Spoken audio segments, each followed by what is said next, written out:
Most male survivors actually live their lives through a shame filter. But because it feels normal, they don't recognize it as shame. Now, if this sounds confusing, if it sounds a little bit unfamiliar, all right, this video is going to help you to recognize what shame looks like when it doesn't actually feel like shame. And once again, that's without blaming you. Okay, let's talk a little bit about naming the blind spot. So let me start with something I'm going to say that surprises a lot of men. In over 25 years of actually working with male survivors, well, actually, this year is 25.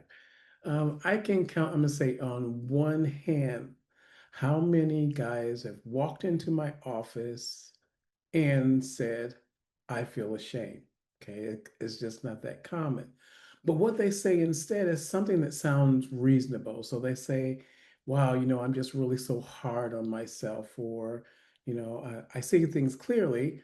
I don't expect much, and I know my limits, or that's just how I'm wired. You know what? And when they say it kind of very calmly and kind of matter of fact, almost as if they were just describing the weather. That's the blind spot because shame doesn't always show up as pain. Sometimes it actually shows up as certainty. All right. So when something feels kind of like, well, this is just reality, and we're thinking of it as just reality, we really don't question it. So here's the reality. If shame felt emotional, you probably would have recognized it years ago. So let's talk about, let me show you what shame actually can look like for us guys and when it's been normalized, I'm gonna say instead of named. So I'm going to introduce you to someone. I'm going to call him Mark, and Mark represents just the myriad of clients that I've, worked with, but we're going to use Mark. So Mark, he's a composite of hundreds of men that I've worked with. And so he's functional, he's reliable, smart, and often respected. Now, that's what we see from the outside. So the outside looks fine. But when you see Mark, he says things like, I'm realistic about myself, or I don't get my hopes up. I don't really need much, or I keep my expectations low. Now, when you hear that, it sounds emotional. No, it doesn't. It doesn't sound emotional at all. It doesn't sound like he's in distress. But Mark also doesn't feel proud of himself. He assumes that people will eventually lose interest in him. He downplays his needs and he feels like he's somewhat lesser when he's in a room with other people, even though he's probably the most competent. So he would never say, oh, I feel ashamed, but he lives as if something about him is actually fundamentally lacking. All right. If this still doesn't sound like shame, then that's exactly the point. So now let's look at, or let's just think about where this filter actually comes from for us when we talk about this shame filter. So children are not born believing that they are defective, right? Let me tell you, when I'm down, I'm looking at TikTok and I'm looking at YouTube shorts and I'm looking at the little babies and cooing and laughing. So children are not born believing that they are defective. And so that means that that belief has to actually be learned. Now, for boys who've experienced childhood sexual abuse, boundary violations, chronic betrayal, it's often, I'm going to say, formed before language is even formed. And so when something overwhelming happens and there's no safe explanation, the nervous system, it makes calculations. Now, the calculations, they're not conscious, they're not deliberate, but once again, they are automatic. So instead of, well, the adults failed me, or this shouldn't be happening, or the world isn't safe, this nervous system lands on, and it says, oh, something must be wrong with me. So for Mark, this belief, it formed quietly. So, not as a thought, but as a felt sense. Now, there's a background assumption, right? And so that belief preserved when we're talking about attachment. And so it kept things from actually falling apart. It wasn't pathology, it was survival. Now, when a belief forms this early during our childhood, it doesn't really feel like a learned experience. It just feels true. So let's look at how that belief kind of becomes, I'm going to say, the lens now through which we are looking at life, or this filter, the shame filter. So now think about Mark. Mark, he grows up. That early belief, it doesn't announce itself. It doesn't say, hey, I'm ashamed. It says things like, huh, I don't really belong, or I'm behind, or I'm just not as capable as others, or I shouldn't expect too much. Now, these thoughts, they feel calm, they feel reasonable, and they actually feel objective, right? So, what happens? Well, so they pass as truth. All right. So, here we have Mark again. So, now Mark goes into therapy. Now, through therapy, he understands his trauma. He can talk about his trauma intelligently, but the filter never gets named. No one has ever said, hey, what you're calling realism about yourself is actually a survival belief. And so Mark keeps living inside of it. The shame is there. Now, if understanding your trauma was enough, right, well, then this would have shifted by now, right? For him, it would have shifted.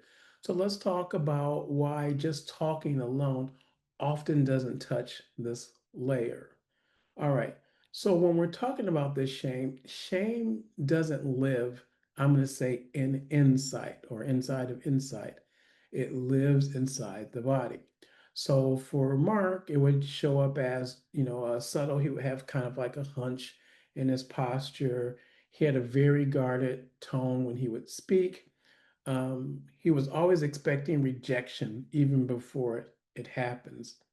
He would pull back when it came to deepening connections. And so he can explain his history. So when he was sitting there or the therapist and stuff, he could explain his history and still feel fundamentally like he's less than. Now, it didn't mean that the therapy failed for him. It just means that no one actually worked at the level where the shame actually touched. So the shift isn't more understanding, it's a different frame. So let's just name a frame clearly here, a core frame. So here it is. Shame is not who you are. Shame is the filter that you learn to survive through. That's why we're talking about survival mode. So it was never evidence, it was never true.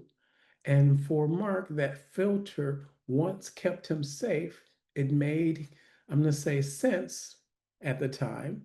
But now those filters, he are seeing them as his identities, and filters are not identity.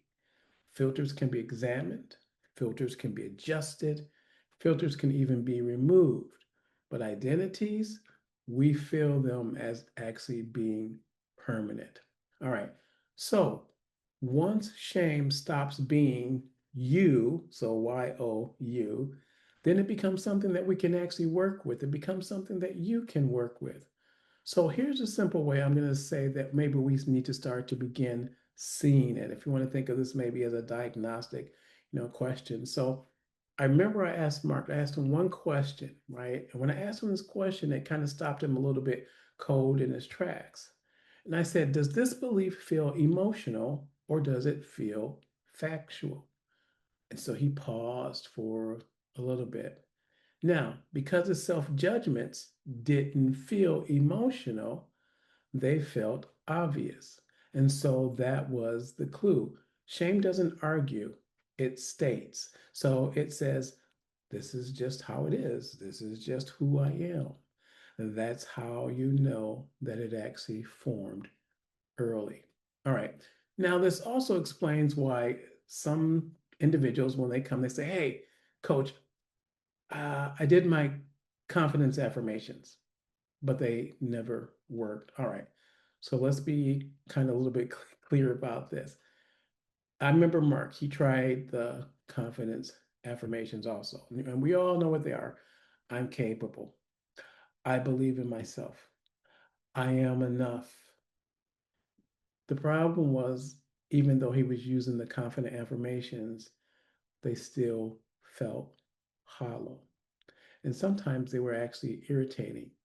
And that's because affirmations try to change belief without changing safety. See, when we're talking about a shame based system, the shame based system doesn't reject affirmations out of stubbornness, it actually rejects them out of protection. And so confidence follows safety, it never precedes it. So the safety has to come first, and after the safety, then the confidence can follow. And so this is where I'm going to say the real work actually begins. So, guys, once again, Life by Design, it's here, right? I've even got the QR code up here. So, the Life by Design program, it isn't about fixing you, it's about helping men like Mark, right? And so you get to see the filter that they've been living through to separate the survival beliefs from identity, to restore safety before depth. Now, we're not doing it by forcing awareness, we're not doing it by emotional flooding, but by slowing down enough so that we can actually see clearly, right? So let me just leave you with this. If shame feels like realism, like it's really real to you, that doesn't mean it's true. It means that it's been there a very long time, and anything learned in survival can be unlearned in safety.